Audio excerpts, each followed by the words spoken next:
소녀가 한 번 울음을 터뜨렸어요. 그 순간 집안의 금덩이가 우수수 쏟아졌습니다. 아버지는 자기 눈을 의심했어요.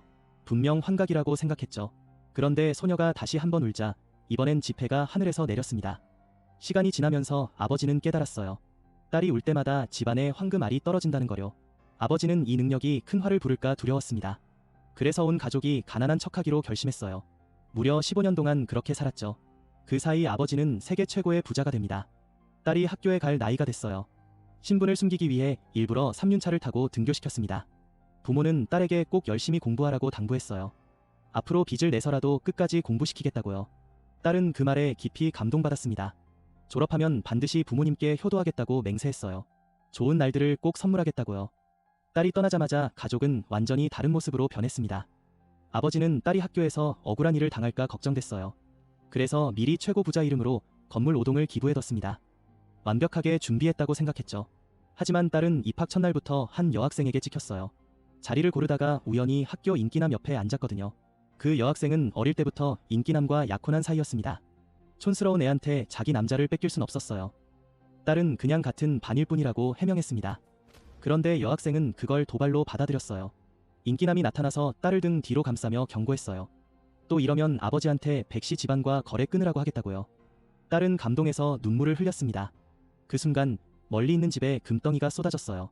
어머니는 딸에게 무슨 일이 생긴 건 아닌지 걱정됐습니다. 오빠는 그냥 집이 그리워서 그런 거라며 안심시켰어요. 부모는 혹시 몰라 전화를 걸었습니다. 하지만 착한 딸은 부모님 걱정시키기 싫었어요.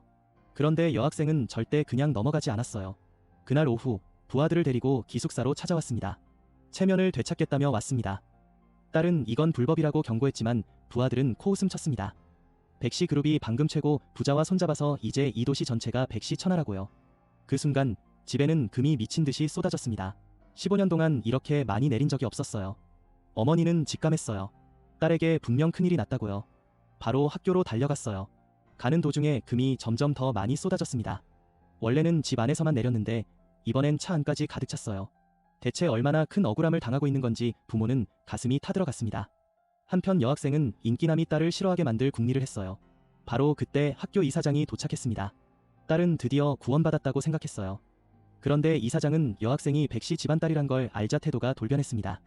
여학생을 처벌하기는커녕 오히려 딸에게 사과하라고 명령했어요. 안 하면 퇴학시키겠다고요. 딸은 너무 억울했습니다. 분명 자기가 맞은 건데 왜 사과를 해야 하죠. 하지만 부모님 생각이 났어요.